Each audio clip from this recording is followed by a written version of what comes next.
디즈니 크루즈를 예약하시고 승선을 하러 가실 때 알면 좋은 정보들을 좀 알려드리겠습니다. 결론부터 먼저 말씀드리자면 항구로 가실 때는 택시를 이용하시는 방법이 가장 편하고 안전한데요. 디즈니 크루즈를 타러 가장 많이 가시는 항구는 플로리다에 있는 올랜도 근교의 포트 카나베랄 항구인데요. 유명한 케네디 우주센터가 있는 곳입니다. 이곳은 공항과 항구가 거리가 좀 있어서 가시는 방법에 대해 궁금해하시는 분들이 많은데요. 여기서 드리는 설명은 디즈니 크루즈뿐만 아니라 다른 크루즈를 타러 이 항구로 가실 때도 해당이 될 수 있겠습니다. 디즈니 크루즈를 타러 가시려면 보통 올랜도 국제공항으로 많이들 가시는데요. 올랜도 공항에서 디즈니 크루즈를 타는 포트 카나베랄 항구까지 차로 대략 한 50분, 60분 정도 소요가 됩니다. 항구까지 가는 방법은 몇 가지 방법이 있는데 하나씩 설명을 드리겠습니다. 먼저 승선 당일 도착하시는 경우인데요. 물론 저는 크루즈를 타러 가시는 경우에 하루 전날 가서 1박을 꼭 하시고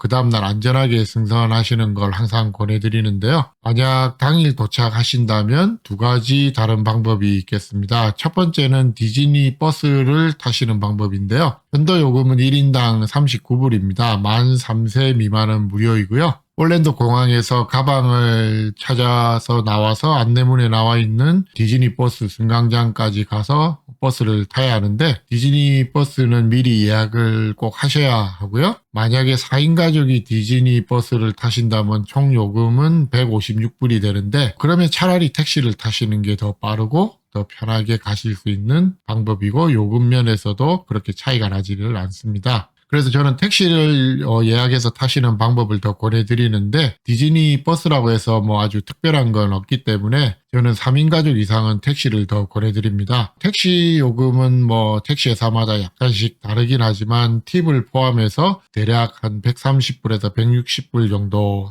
사이가 되고요. 따라서 3인 가족 버스비는 117불이고 4인 가족이면 156불이 버스 요금인데 이 정도면 택시를 타시는 게 더 편하고 빠르게 갈 수 있는 방법이 되겠습니다. 택시를 예약하시면은 올랜도 공항에서 나오실 때 택시 운전사가 미리 기다리고 있기 때문에 택시 운전사의 안내를 받아서 쉽고 편하게 항구로 가실 수가 있겠습니다. 그리고 뭐 우버나 리프트를 이용하실 분들은 대략 한 100불 이하의 요금이라면 뭐 이용하셔도 조금 절약을 하시니까 나쁘지는 않으실 것 같은데 만약에 4인 가족의 짐가방까지 있다면은 소형 스탠다드 우버는 안 되고 우버 XL 같은 큰 차를 부르셔야 하는데 그러면 요금이 좀 더 나올 수도 있고 그러니까 뭐 그러려면 또 차라리 택시를 이용하시는 게 더 나을 수도 있고요. 제 생각은 디즈니 크루즈를 가시는 분들은 거의 다 어린 자녀분들과 같이 가시는 가족분들이 대부분인데 비용이 조금 더 들더라도 어린 자녀분들과 더 편하고 안전하게 가실 수 있는 방법이 택시를 이용하는 방법이기 때문입니다. 그 외에도 뭐 소형 버스로 운항하는 편도에 뭐 1인당 25불, 30불 정도 하는 버스 회사가 있긴 한데 저도 이용을 해보지 않아서 뭐 추천을 드리기는 조금 어렵겠습니다. 그 다음은 올랜도 공항에 하루 전날 도착하시는 경우인데요. 하루 전날 올랜도에 도착하시는 경우 두 가지 선택이 있을 수 있겠습니다. 먼저 오후 4시 이전에 도착하시는 경우에는 도착하시면 택시를 타시고 항구 근처에 있는 호텔까지 이동해서 하루 숙박을 하신 다음에 다음날 아침에 여유 있게 디즈니 크루즈를 타러 항구로 가시면 되고요. 항구 근처 호텔 중에는 뭐 저렴한 비용으로 항구까지 가는 셔틀을 운항하는 곳도 있고 아니면 택시를 타셔도 큰 비용이 들지는 않습니다. 항구 근처에는 다음과 같은 4군데 호텔이 있어서 추천을 드리는데 비용이나 뭐 위치 같은 걸 고려해서 선택을 하시면 되겠습니다. 그리고 만약에 오후 한 4시나 뭐 5시 이후에 올랜도 공항에 도착을 하신다면 저는 올랜도 국제공항 안에 있는 하얏트 리전시 호텔에 묵으시는 것을 추천드립니다. 이 하얏트 호텔은 공항 안에 위치해 있어서 호텔까지 쉽게 가실 수가 있는데요. 디즈니 버스를 미리 예약하시고 이 호텔에 묵으시면 다음날 아침 호텔 바로 아래 디즈니 버스가 출발하는 곳이 있기 때문에 편하고 쉽게 한국까지 가실 수가 있습니다. 그리고 디즈니 버스를 타실 때 하나 아시면 좋은 점은 디즈니 크루즈 배를 타실 때 맡기는 큰 가방에 붙이는 백택을 받으시는데 이 백택을 미리 붙이신 다음에 버스에 실으시면 항구에 내리시면 버스에 있는 짐을 바로 배로 실어주기 때문에 따로 뭐 가방을 찾아서 직접 또 맡겨야 되는 그런 수고를 좀 덜 수는 있고요. 물론 일찍 도착하셔도 멀리 가시는 것보다 이 공항 안에 있는 하얏트 호텔에 묵으시고 다음날 가시는 것도 나쁘지는 않겠습니다. 그런데 저녁 늦게 도착하시는 분들은 다른 호텔이나 뭐 항구 근처로 이동을 하지 마시고 공항 안에 있는 하얏트 리전시 호텔을 이용하시면 가장 편하게 다음날 항구로 이동하실 수가 있겠습니다. 그 다음은 디즈니 월드를 먼저 며칠 하시고 크루즈를 하시는 분들도 많이 계신데요. 디즈니 리조트에 묵으시는 분들은 이 디즈니 리조트에 먼저 말씀드린 1인당 39불의 디즈니 버스를 예약해서 이용을 하실 수가 있는데요. 아주 수많은 디즈니 리조트 중에 항구로 가는 디즈니 버스가 정차하는 리조트는 정해져 있습니다. 따라서 디즈니 리조트를 예약하실 때 미리 확인을 해 보셔야 하는데요.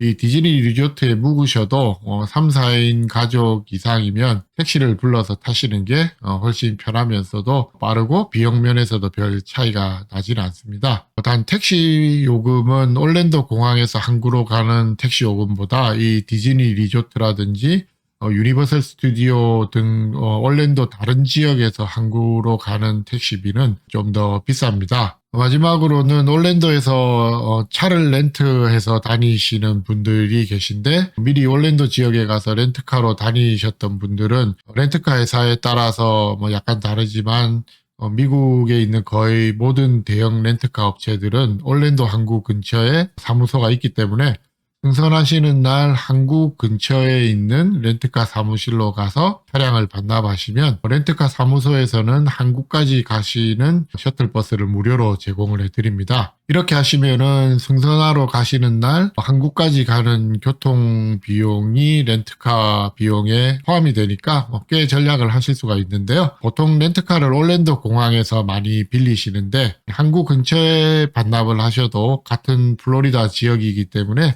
요금 차이는 별로 많이 나질 않습니다. 렌트카 예약을 하실 때 반납 장소를 플로리다에 있는 케이프 카나베랄이라는 지역으로 찾으시면 되겠습니다. 다음은 항구 도착 시간인데요. 디즈니 크루즈를 예약하시고 온라인 승객 등록을 하실 때 항구 도착 시간을 지정하시게 되는데요. 이때 빠른 시간을 선택하셔서 빨리 항구로 가셔서 수속하시고 승선을 일찍 하셔서 조금이라도 빨리 디즈니 크루즈를 즐기시면 좋은데 만약 예약을 좀 늦게 하시고 승객 등록마저 늦게 하셨다면은 늦은 시간만 선택이 가능합니다. 만약에 원하는 항구 도착 시간보다 늦은 시간만 선택이 가능하다 하더라도 항구에는 일찍 가시는 게 좋습니다. 항구에 정해진 시간보다 일찍 가셔도 밖에 기다리셔야 되는 건 아니고 터미널 안에 들어가셔서 검색대 지나시고 그 다음에 일찍 승선 수속까지는 하실 수가 있고요. 다만 이제 승선 순서는 정해진 시간까지 좀 기다리셔야 하니까 일찍 가신다고 꼭 일찍 승선을 하실 수는 없지만 그래도 일부러 늦게 가실 필요는 없고요. 이번 코로나 사태 이후로 이 승선 절차나 시간 같은 게 어떻게 더 까다로워질지는 아직 알 수는 없는데요. 어쨌든 일찍 예약을 하시고 온라인 승객 등록도 최대한 일찍 하시는 게 여러모로 좋겠습니다. 온라인 승객 등록은 디즈니 크루즈 웹사이트에서 하실 수 있는데요. 먼저 회원 등록을 하신 후에 하시면 되고 이 온라인 승객 등록을 하시는 데서 기항지 관광이나 스페셜티 식당 예약, 그 다음에 배 안에 있는 각종 행사 등을 미리 예약을 하실 수가 있습니다. 대부분 항구에 있는 터미널은 보통 한 10시 반에서 11시 정도에 오픈을 하는데요. 검색대 통과하고 번호표 받으시고 승선 수속을 마치시면 받으신 승선 번호 순서대로